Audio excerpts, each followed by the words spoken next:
Before the yeomans came Archibald Bell.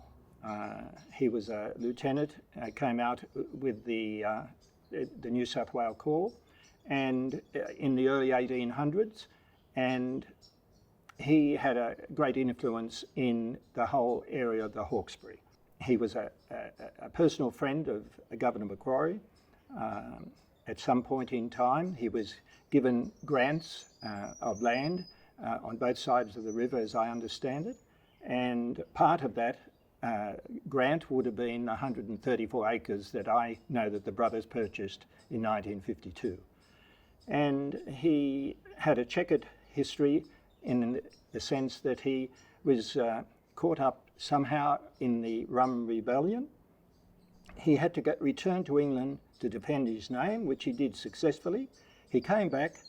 His family was looked after while he was away by Governor Macquarie, as I understand, and he then, I believe, became the first magistrate here in the Hawkesbury.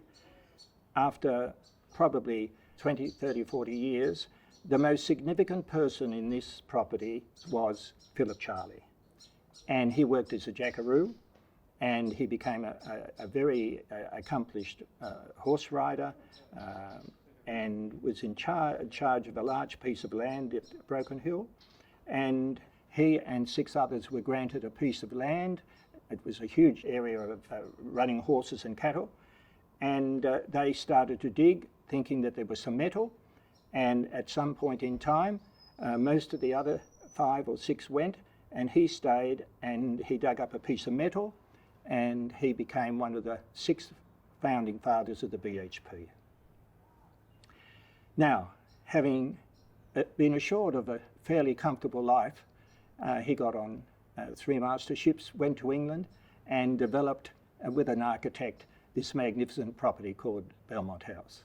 He purchased the 134 acres, probably in around about the 1890s, and this was completed in 1892, this beautiful mansion. And he lived here, raised 8 children. We know they were the hosts of the Prince of Wales when he came on behalf of Queen Victoria to open Federation in 1901. So he was a man of great influence, an extraordinary businessman from a very young age. He had the famous Breaker Morant here, breaking horses. The horses he brought over are in the stud book today still. And he was a great family man. He was highly respected, very generous. If you were on Mrs. Charlie's invitation list, you had made it, is the local talk of the people here. Soirees and balls were common, and the clatter of buggies coming up from Windsor and Richmond over the bridge, or sometimes over a punt, was very common. Historically, this was a very, very busy place when he lived here. And you know why out here when you have to get here by punt from Windsor?